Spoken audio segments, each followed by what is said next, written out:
Welcome. Thank you for joining us today. We're going to talk about the manager crisis that no one is talking about. There's a crisis happening in food and beverage companies. In fact, all companies right now. And most leadership teams are completely missing what's actually causing it. Everyone's talking about the manager crash. 43% of middle managers are burned out, and 71% report feeling overwhelmed constantly. Amazon, in fact, earlier this year eliminated nearly 14,000 management positions. So here's what nobody is asking. Why is this happening? The real problem isn't that managers can't adapt.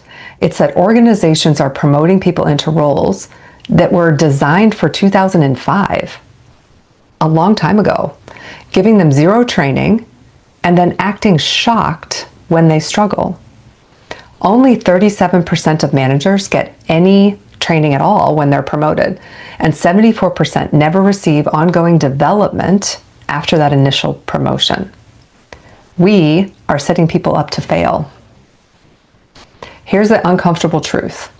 Leadership keeps recreating the manager role they knew, the one that felt familiar to them, the one from their own career path. And while that's a natural behavior, that world doesn't exist anymore. Information doesn't move slowly. Teams don't need constant supervision. Managers can't just mean people who tells everyone what to do. And this isn't just a people problem. It's hitting the bottom line hard. Burned out employees cost nearly $4,000 each annually. And that doesn't even account for when you need to replace someone. Unprepared managers create up to 40% productivity loss, and replacing a manager frequently costs double their salary. And that can go up the more senior folks are. It's certainly 50% more if you're talking about a junior hire. So it is significant what this does to the bottom line. Frontline managers have always been the make or break position. This is where strategy meets execution, where things either succeed or they fail.